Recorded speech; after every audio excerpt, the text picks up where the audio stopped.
I get to ask really bizarre questions for this interview, which Go makes for me it. really happy. For instance, would you please recite for me the entire periodic table for the first 3 minutes of the universe? Yeah, exactly. I've never asked that question before. You mean hydrogen, lithium, and occasionally helium. Whoa! I don't know about you. I'm exhausted. Yeah, exactly. I think you had a few elements there. And so, I mean, when you think about the Big Bang, right, and its influence, I mean, the Big Bang. So the conceit of the book is to take a timeline, to take something we know about, and Carl Sagan reveled in the notion that we are stardust for years, and then just sort of extending down the timeline from stardust to the formation of our planet and seeing the impact on sort of our branch of the tree of life and our planet and our part of the world. So if you look at the most fundamental, obviously, it's the expansion and cooling of the universe in the first few minutes to millions of years after the Big Bang. With that expansion and cooling came in successive fashion, the origin of the forces we're all familiar with, the attractive and repulsive forces, matter-antimatter balance. Hopefully, gladly, we had a slight imbalance of matter over antimatter. And over time, the formation of the subatomic particles, and then later the atomic nuclei and atoms, which are part of us. Not all the atoms, though, right? I mean, it's only the smallest ones, the nuclei, that are derived from the moments to millions of years after the Big Bang. Ever larger atoms have come about in the fusion reactions, which happen inside the stars, supernovae and so forth. So in a very real sense, as Carl Sagan reveled in, we are stardust, right? That's the starting point for all this, is the stardust argument, that that the atoms inside of us were parts of other worlds, and after we pass, they will return to the universe and be parts of other worlds. It's kind of a profound thought when you think about it. But those kinds of interactions, which, with the fact that we're renting these atoms inside of us, are just one of many interactions that we see in the multi-billion-year history of our planet and life's interaction with the planet. And that was the conceit of the book, really, to take stardust and run with it, and find stories where we have really good stories of discovery, where really data supports these ideas, and to have really strong hypotheses, that we can tie to data and predictions and so forth and tests. Another tough question for you. What is moving at the same speed that my hair grows? Oh, the movement of the continents, yes. I think, when you think about that, that's kind of stunning.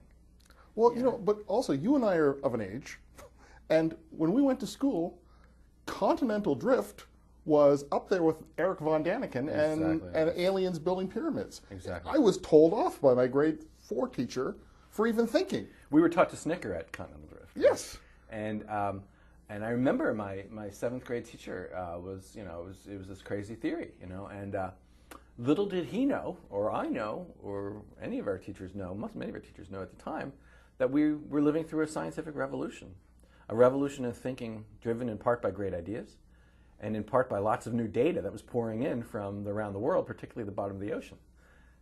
And it's one of those classic stories where the more we learned about the planet, the more we saw how the planet, and particularly parts of the planet that were hidden to us, i.e. the bottom of the oceans, that the sea floor held secrets for the motor of the change of our planet, which is the movement of the continents.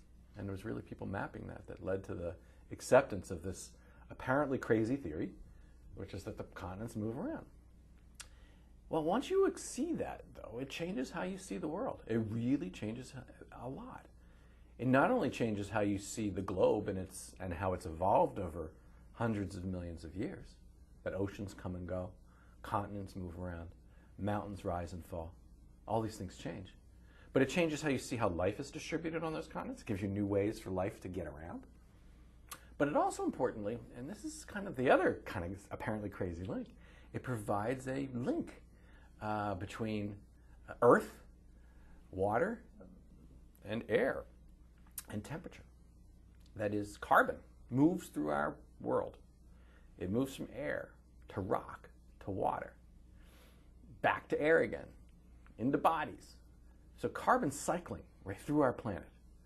And it's this amazing molecule, and it's atom, and it has a very important role in climates.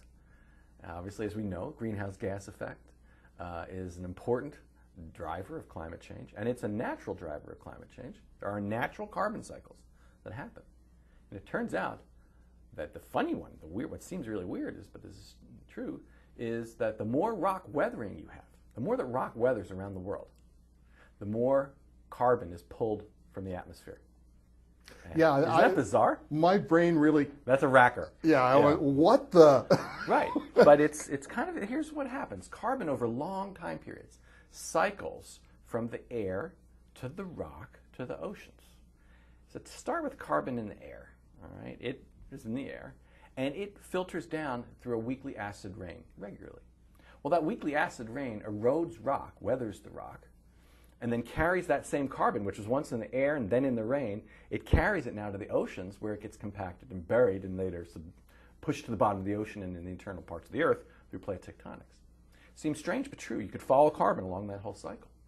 So it turns out that the more rock weathering you have, that you're actually pulling the carbon from the air and decreasing global temperatures, which is really wild because if you have long periods of mountain building, or if you increase the amount of rock to weather on the surface of the Earth, you're actually affecting the carbon balance. Can't wait to find out what you do next. And this, so do I. Yeah, and this was just a blast. Thanks. Yeah, thanks.